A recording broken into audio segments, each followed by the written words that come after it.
Courage doesn't arrive before the action. It arrives because of the action. Well, hello and welcome back to episode 186 of Redefining Midlife. I'm your host, Jo Clark, and thank you so much for joining me here today. Before we get into today's episode, I want to say a huge thank you for all of the wonderful feedback from last week's episode with the gorgeous Jo Harvey. Jo and I have had such a lot of feedback and we had a great conversation together. Lots of topics that midlife women experience, and it's clear that this is an episode that really resonated with so many of you. So if you haven't listened to that one yet, just make sure you head back to it after this episode. Don't do it right now. Listen to this one first. I don't think you're going to be disappointed with the chat that we had together last week. Today, I'm going to be going solo, and I wanted to talk about something that comes up a lot, both in my own life and also in the conversations that I have with the women that I work with. And that's all around courage, specifically how to build it right from scratch. Because here's the thing, and I really want you to hear this. Courage isn't something that you either have or you don't have. It's not a personality trait that you were born with or that you missed out on. It's actually something that you build. It's like a muscle. And the good news is you can build it even when it feels like you have got absolutely nothing to start with.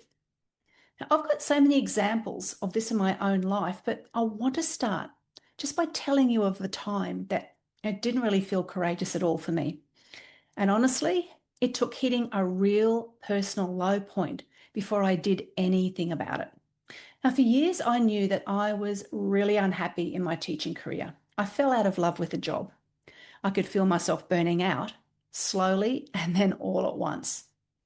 And even as I got closer and closer to that edge, I still couldn't bring myself to do anything about it at all. I kept thinking about leaving. I kept circling around that whole idea. And I'd tell myself I'd get to it eventually. And every single time that I got close to actually making the move, I'd find a reason to wait a little bit longer. I'd tell myself I wasn't ready or the timing wasn't right and that teaching was my identity, so who on earth was I going to be without it? So I stayed in the job until I couldn't stay anymore. Now, for some of you, my story of my teaching career might be familiar to your own experience in your own career. And what I've come to understand is that what I was waiting for was actually a feeling. I was waiting to feel brave enough, to feel confident enough, sure enough. And that feeling just wasn't coming because that's not how courage works. That's not how any of this works. And I think that's where so many of us just get stuck in midlife. We're actually waiting to feel ready. And meanwhile, the thing we want, the life we want, it just keeps sitting there, just out of reach for us. Because I think we've also been sold a version of courage that doesn't serve us at all. It's a version that we might see in the movies or on TV where courage looks like leaping off a cliff or quitting your job on a Monday and booking a one-way ticket to France by Friday, completely reinventing your life in one great big dramatic move. And while those stories are really inspiring, they're also not the reality for most of us. And honestly, they can make us feel like we're failing at being brave. Now, what I see in the women that I work with when I'm working one-to-one and in any of the conversations I have is that real courage, well, it's actually the quiet, small things that happen in life. And it's almost always uncomfortable. I'll be upfront and honest in saying that. And this is what most people don't realize, that courage doesn't arrive before the action. It arrives because of the action. You don't wait for courage and then move. What you need to do is move, and then courage shows up in the doing. And God, we all know that midlife is filled with new experiences and choices that require us to be brave. So today I want to give you 3 very real and very practical ways that you can start building courage, even if it feels like you're starting from ground zero. So the first way to start to build courage from scratch is just to start with something that's true to you, not something big and massive. Because we tend to think that building courage means making those big moves, like I said before, that you have to do something really scary, that you've got to face that fear head on. And well, yeah, eventually that's where we're headed. But if you want to start to try and start there, you're just going to keep on stalling because that gap between where you are and that huge big thing that you want just feels enormous. And your brain, that brain of yours, is just going to do everything that it can to protect you from doing it. So instead, I want you to start with something that's true to you. One honest thing, because courage and truth are very deeply connected. When we start telling the truth, our own truth, even in small ways, there's something that shifts, something wakes up. And that might be something like telling someone close to you that you're not happy, even if you can't yet explain why. It also might look like admitting out loud, even if it's just to yourself, that you want something different. It might look like saying, I don't know what I want yet, instead of pretending that, yeah, I'm fine with where things are right now.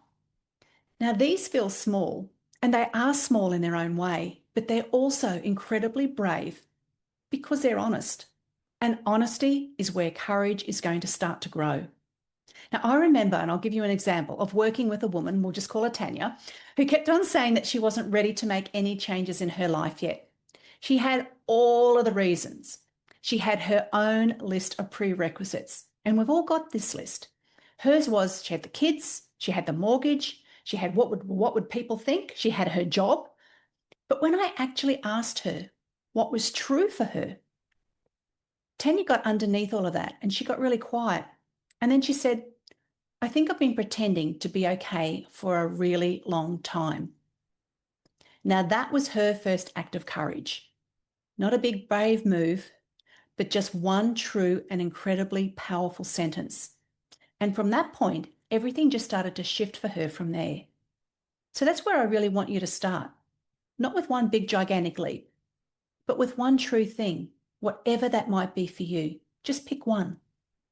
Now, the second way to build courage is to borrow from your own history. Now, here's something that I really want you to sit with. You have already been brave countless times. You've already done so many hard things in your life. You've already survived the things that you weren't sure you could survive. And you've also navigated situations that you didn't feel prepared for. But yet, here you are. You've come out the other side. Every single one of you who's listening to this episode right now has got a big history of courage, even if it doesn't feel that way. In midlife, we've just got this tendency to either forget that history entirely or just to discount it. We say things like, that was different. I didn't have a choice back then. That wasn't really brave. I just did what I had to do. Do any of those things sound familiar to you? We do it to ourselves all the time. We minimize our own evidence. But here's what I know to be true. That capacity for courage that got you through all of those moments, well, it's still inside you. It hasn't gone anywhere. Maybe it's just asleep. Maybe it's just been buried under years of putting everyone else first. Years of playing it safe. Years of shrinking yourself down. But it is there. And one of the most powerful things that you can do right now is just deliberately go back and find that evidence. And I do this for myself. When I'm facing something that feels really big or too scary, I'll often stop and ask myself, when have I done something hard like this before? Even if it's not exactly the same, I just start to look for the evidence. When have I been scared and done it anyway? And I let myself remember. I'm not going to gloss over things. I'm really remembering. I'm going back in time, even if it's going back in decades. That's still evidence. What did it feel like? What did it take for me to do it? What happened afterwards? And here's something really interesting that happens when you start doing that. You stop feeling like courage is something that you've got to find from scratch. And you start feeling like you're reconnecting with something that was always yours. And I can tell you right now, that's a very different energy to move from. And I do see it all the time in the women I mentor. They come in saying that they've lost their confidence. They've lost their nerve. They don't know who they are anymore. They're lost. And then when we start looking back together at what they've already navigated, there's always this moment of recognition, those aha moments. Oh, I have been brave before. I can be brave again. And that's not nothing. For me and for these women, that's everything. And that's where we start from. Now, the third way to build courage from scratch is to do this. Just do the thing scared and let that be enough. This one is a big reframe because so many of us are operating under that belief that courage means that you're not being scared at all. But if we were truly brave, we'd feel calm, we'd feel certain, we'd feel ready. And that's just a myth. And because we don't feel those things, we tell ourselves that we're not brave enough yet. That's what I mean. It's a myth. So we tell ourselves that we need to wait a little longer. We need to prepare a little bit more. We need to get a little bit stronger. Now, you might have heard of the name Shonda Rhimes before. And if not, well, she's a woman who gave us Bridgerton, Grey's Anatomy, and Scandal.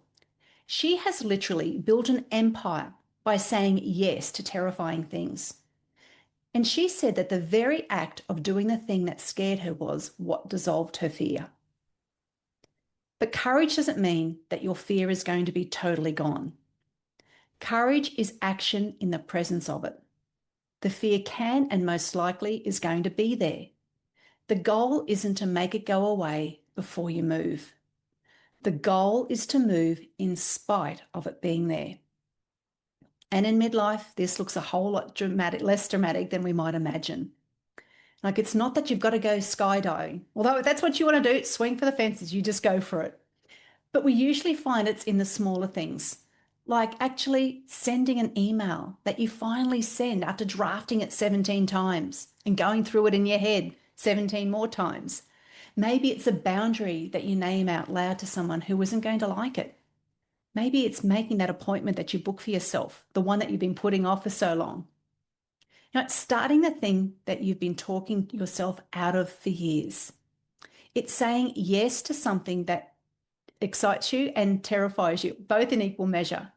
And if maybe that is a skydiving example from earlier.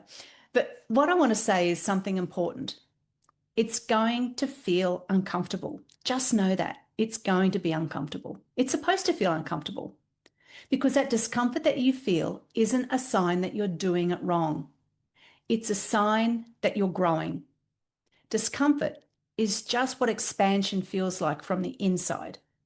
So the next time you start to feel that fear rise up, a bit of a tightening in your chest, or that voice in your head that says, not yet, not now, no, and it's not going to be you, I want you to treat that just as information, not an instruction. Because like I say to my mentoring clients, you don't have to believe your thoughts or your limiting beliefs. It's telling you that this matters. It's actually telling you that this is the edge of your comfort zone. It's not telling you to stop. And another way perhaps for you to think through this is to begin to think about the things that you would have said in the past to coach your own children as they began something new and they needed that extra courage.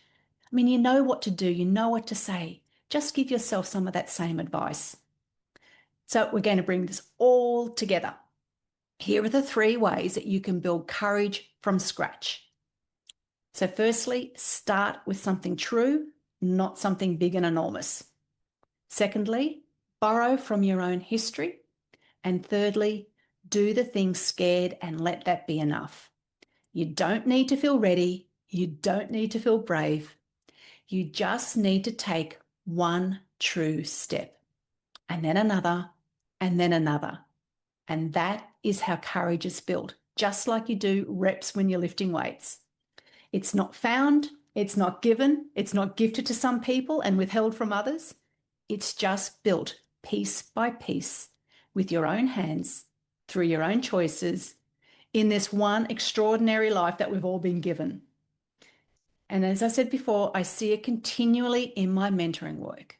The women who come to me often arrive, believe they're actually lost something, that somewhere along the way, the brave version of them got left behind. And what I get to witness time and time again is that it was never lost. It was just waiting for permission and waiting for the right moment, waiting for someone to say, You've got this. You always had this. So consider this me saying that to you today. You've got this. You always had this. Now, I also want to mention that I've almost finished putting together a wonderful new resource that I think is really going to be helpful for you as you work on building your courage through midlife. And this is one thing that I am genuinely excited about. And I'll be sharing more details in an upcoming episode. So make sure you stay tuned for that one. But in the meantime, just remember, those small steps, they lead to big changes. And if not now, when? Thanks so much for being here today, my friend, and I look forward to seeing you again here next week. Until then, take care and let's be brave. Thanks so much for listening. If you enjoyed today's episode, please rate, follow, and share it with another incredible midlife woman.